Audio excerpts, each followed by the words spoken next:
Assalamualaikum warahmatullahi wabarakatuh. Perkenalkan kami dari kelompok 2 yang beranggotakan 1 Riziko Aji Saputra dengan NPM akhir 332. Lalu saya sendiri Sofyan Fadila Rosyad dengan NPM akhir 309. Lalu ada Wahyu Firmantara dengan NPM terakhir 328. Lalu yang terakhir ada Muhammad Gamatrioko dengan NPM akhir 2733. Di sini kami akan membahas tentang citra medis USG. Next.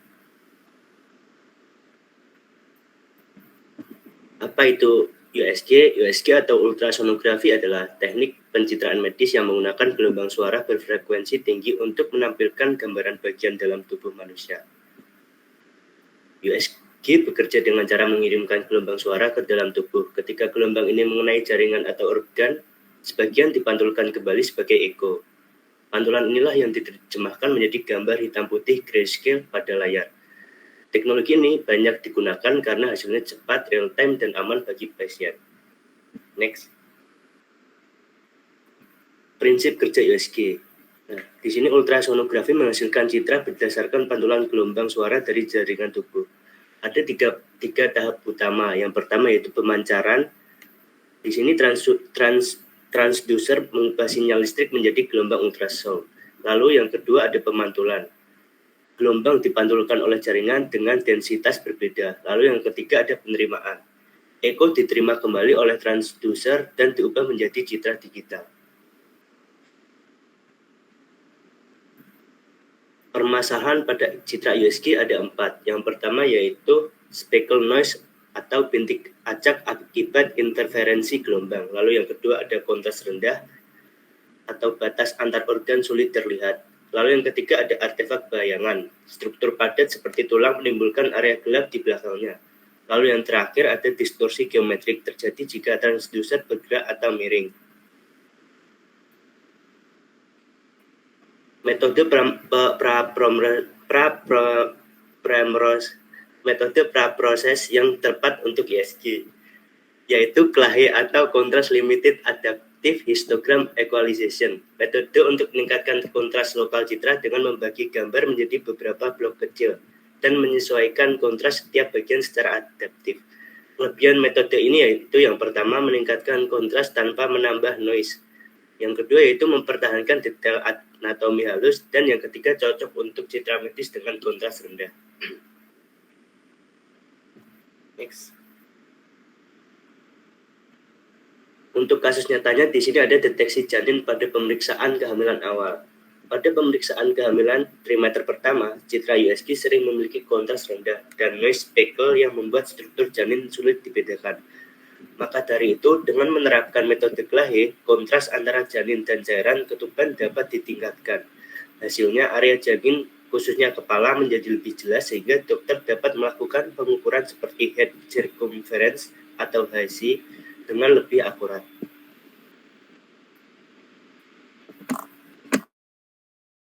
Selanjutnya, peningkatan kualitas citra USG. Next.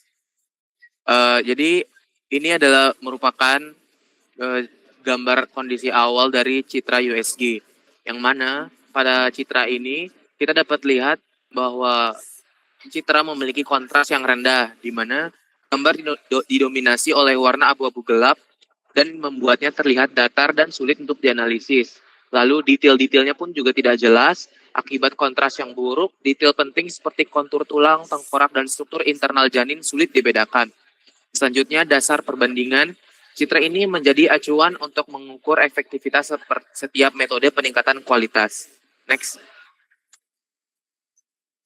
Jadi di sini ada analisis histogram citra awal, yang dimana histogram menunjukkan bahwa sebagian besar piksel terkonsentrasi di sisi kiri, yaitu pada rentang intensitas rendah sekitar 0 hingga 50, yang dimana grafik yang sempit dan tinggi ini secara kuantitatif membuktikan bahwa citra memiliki rentang dinamis yang sangat terbatas dan kontras yang buruk. Lalu temuan ini juga mengkonfirmasi observasi visual bahwa gambar tampak gelap dan kurang detail. Next. Lalu, di sini kita proses peningkatan kualitas citra yang pertama yaitu histogram equalization. Dapat dilihat pada gambar hasil dari setelah melakukan histogram equalization, terjadi peningkatan kontras yang sangat drastis dan gambar menjadi lebih terang. Namun, kelemahannya yaitu hasil dari pemrosesan terlihat kasar dan tidak natural.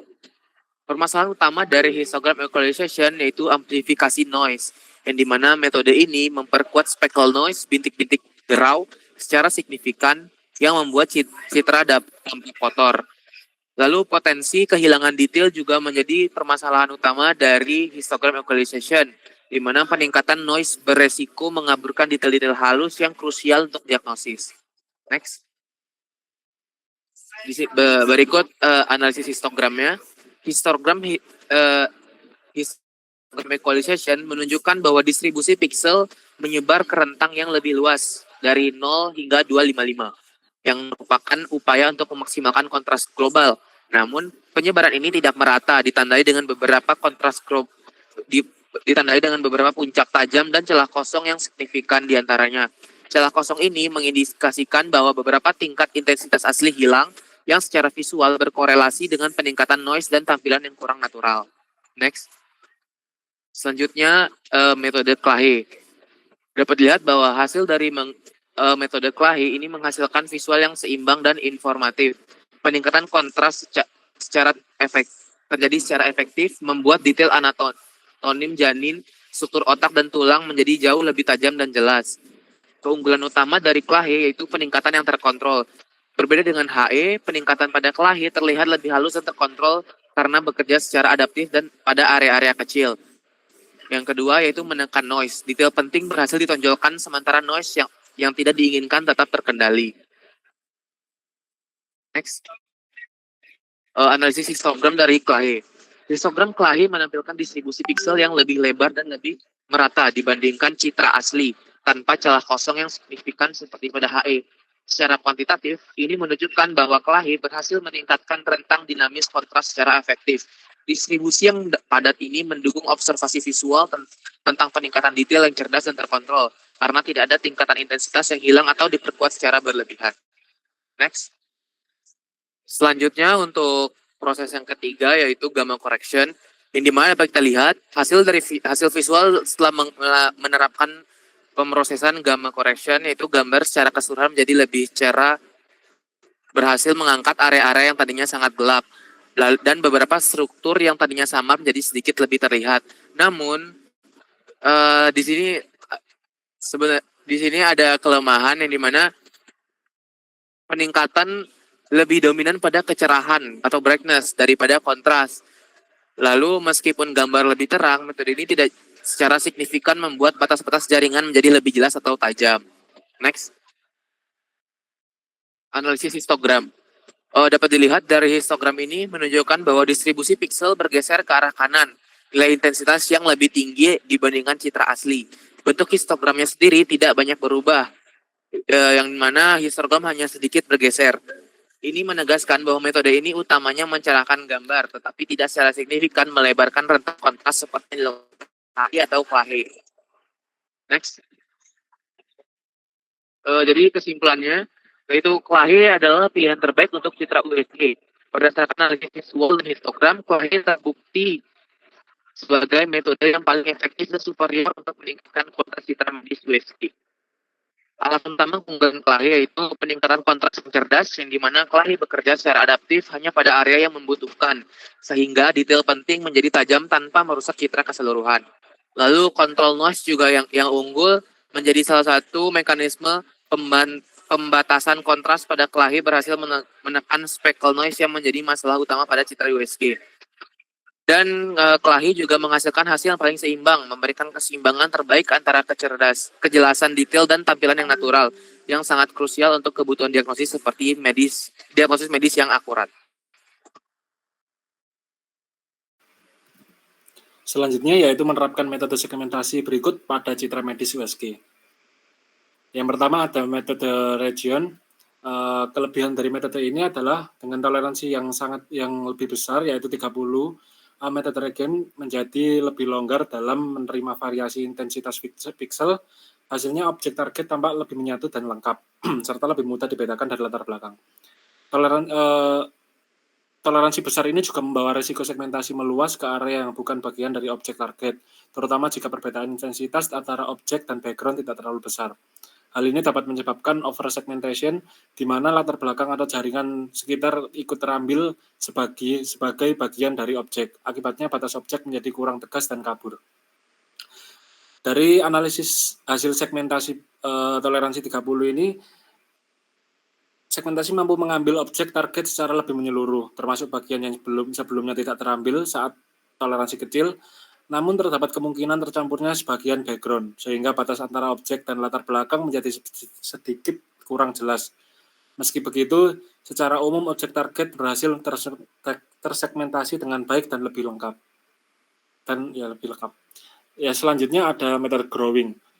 Method growing ini memiliki kelebihan yaitu mampu mencakup lebih banyak area objek, termasuk bagian pinggiran yang mungkin memiliki intensitas berbeda dari bagian tengah. Cocok digunakan jika objek target memiliki gradasi warna atau intensitas yang tidak seragam, seperti Citra USG yang sering memiliki bayangan atau noise. Namun, growing juga memiliki keterbatasan yaitu segmentasi yang lebih mudah bocor ke area sekitar jika nilai segmentasinya tinggi, terutama jika background memiliki intensitas mendekati objek.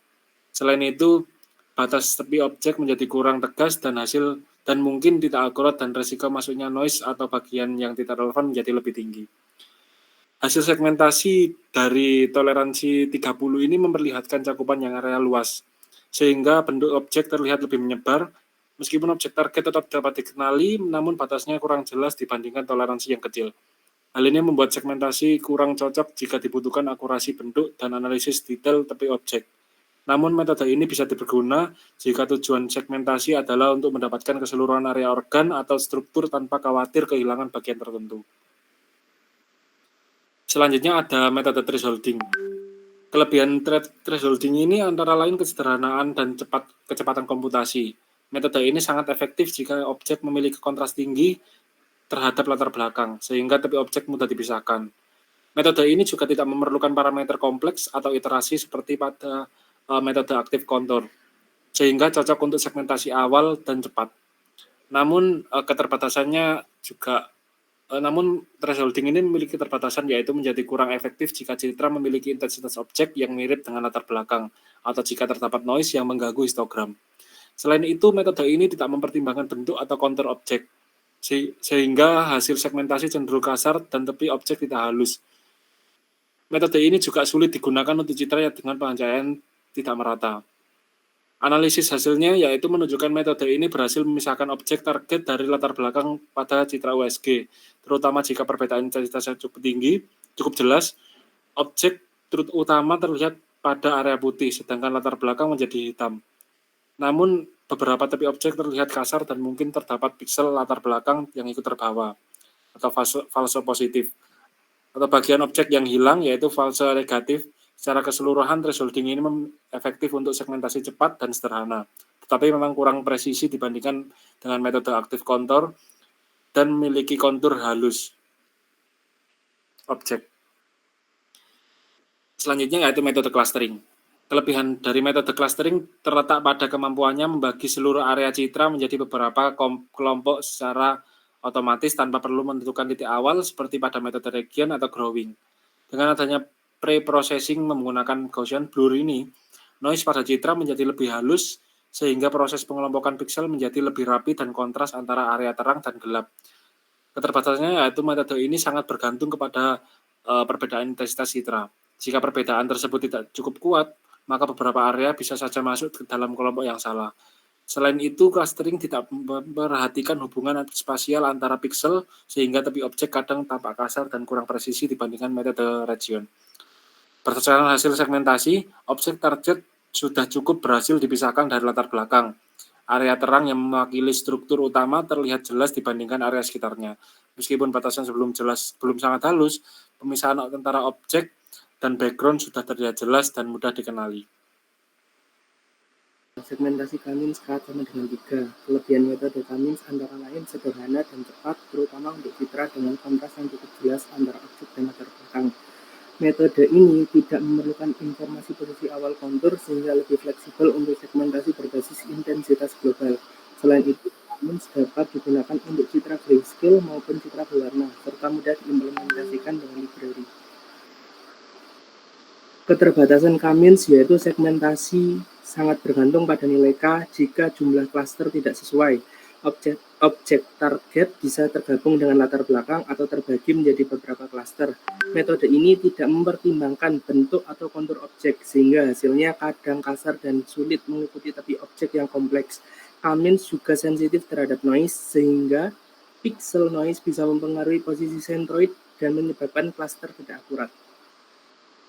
Analisis hasil segmentasi Commons menunjukkan bahwa dengan K sama dengan 3, citra terbagi menjadi 3 area yang berbeda. Objek target berhasil terpisah dari latar belakang, namun perbatasan antara objek dan latar belakang terlihat agak kasar. Beberapa area tepi mungkin tercampur dengan klaster lain, terutama jika intensitasnya mirip dengan latar belakang. Secara keseluruhan, Commons dengan K sama dengan 3 efektif untuk memisahkan objek utama secara global, tetapi kurang presisi untuk mengikuti bentuk detail objek seperti kontur halus pada citra USG. Untuk selanjutnya, segmentasi watershed. Kelebihan metode segmentasi ini adalah kemampuannya untuk memisahkan objek yang saling berdekatan dengan presisi, terutama ketika objek menyatu dan bersinggungan.